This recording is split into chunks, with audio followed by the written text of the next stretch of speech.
अस्सलाम वालेकुम व्यूवर्स, ये देखिए जो मैं आपको शॉपिंग बैग बता रही थी 6 पार्ट है उसका। और ये हमारा इतना बन चुका है। ये देखिए इतना बन चुका है हमारा। तो मैं अभी आपको इसका मेजरमेंट करके बताऊंगी ये कितना इंचेस है, ये सफिशिएंट है कि नहीं शॉपिंग बैग के लिए। तो कोई छोटा इस्तेमाल करना अच्छा समझते, कोई बड़ा इस्तेमाल करते, तो सबके ऊपर अलग अलग है। तो देखिए ये हमारा कुछ 14 तक आता है, 14 इंचेस तक आता है चौड़ाई में, और लंबाई में अभी हम देखेंगे।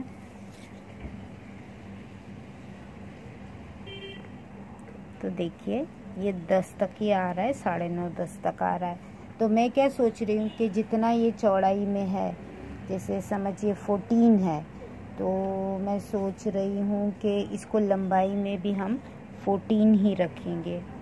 तो देखिए इतना कम हो रहा है हमको। तो हम क्या करेंगे, आप चाहिए तो डबल क्रोशे की भी लाइन बना सकते हैं, तो ये लेंथ जल्दी पकड़ लेगा। लेकिन मैं सोच रही हूँ कि हाफ डबल क्रोशे की लाइन बनाती हूँ मैं। तो मैंने देखिए ये 15 बनाई हूँ सिंगल क्रोशा मैंने 15 बनाई हूँ। तो ये कुछ 3.3 हो रहा है। और मैंने ये 10 लाइन बनाई हूँ, ये 3.3 हो रही है।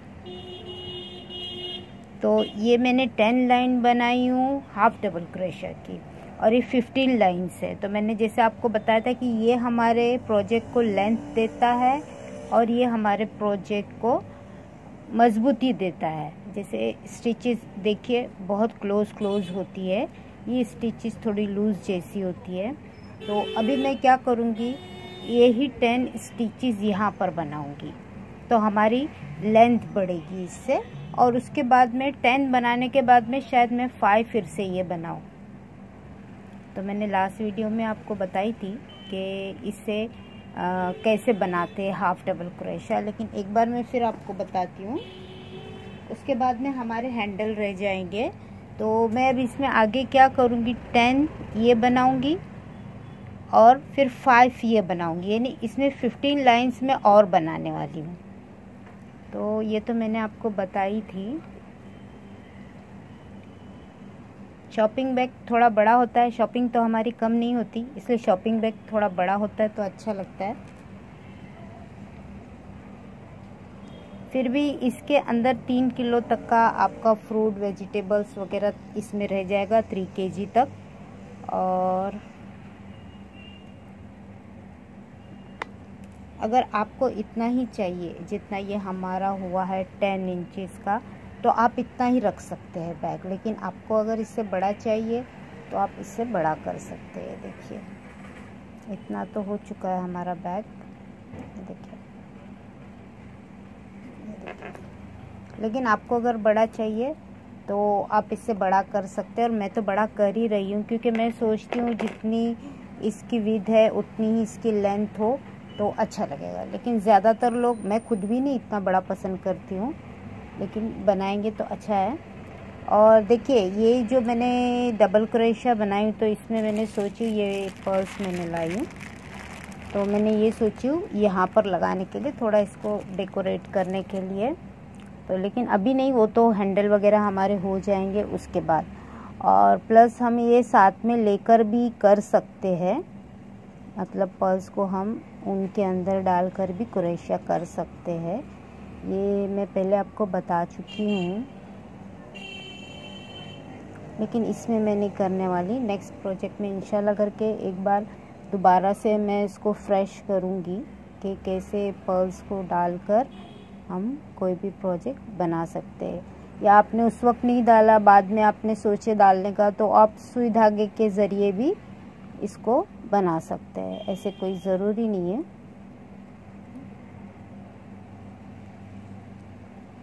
पहले मैंने एक पर्स मेरे लिए ही बनाई थी यूज़ करने के लिए, तो उसमें मैंने पर्स डाल के बनाई थी, मोतियों का काम साथ में, ऊन के साथ में ही की थी मैंने, तो मैंने आपको बताई थी वो।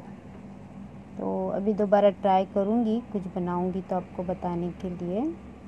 तो देखिए ऐसे डबल क्रोशा कि मैं 10 लाइंस और बनाने वाली हूँ, क्योंकि मुझे लगता है कि शॉपिंग बैग के लिए 10 इंचेस तक सफिशिएंट नहीं है। तो मैं इसकी 10 लाइनें और बनाऊंगी और फिर 5 लाइनें मैं सिंगल क्रोशे की बनाऊंगी। और फिर जो एंड करते वक्त मैं आपको एक अलग ही डिज़ाइन बताने वाली हूँ, वो थोड़ी अच्छी लगती है। तो क्या हो जाता है, हमारा प्रोजेक्ट भी बन जाता है और एक नया कुछ हम उसके अंदर सीख भी लेते हैं। तो मैं एक डिफरेंट टाइप की थोड़ी डिज़ाइन आपको बताने वाली हूँ एंडिंग में, जब हमारे हैंडल बनेंगे उससे पहले। तो मैंने जैसे आपको बताया था कि मैंने पहले 100 ग्राम ऊन लिया था, तो वो ऊन ख़त्म हो गया था, तो उसके बाद मैंने 100 ग्राम और मंगाई। तो देखिए इतना होने के बाद भी इतना बचा हुआ है। तो आप अगर ये शॉपिंग बैग बना रहे होंगे मेरे साथ जैसे मैंने बताई, तो आपको 150 ग्राम ऊन लेना चाहिए, तो आपको पूरा होगा। मैंने पहले 100 ग्राम ही ली थी तो कंप्लीट नहीं हुआ, फिर मैंने 100 ग्राम और मंगाई हूँ।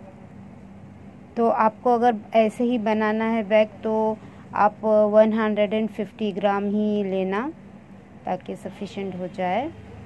और ये मैं 10 लाइनें बनाती हूँ, फिर आपको बताती हूँ कि ये हमारा डिज़ाइन कैसे बनता है। उसके बाद में मुझे आपको हैंडल भी बताना है, और उसके बाद में जब मैं पर्ल्स वगैरह सब लगा लूँगी तो फिर इसका जो फाइनल लुक कैसे आता है वो भी आपको बताऊँगी।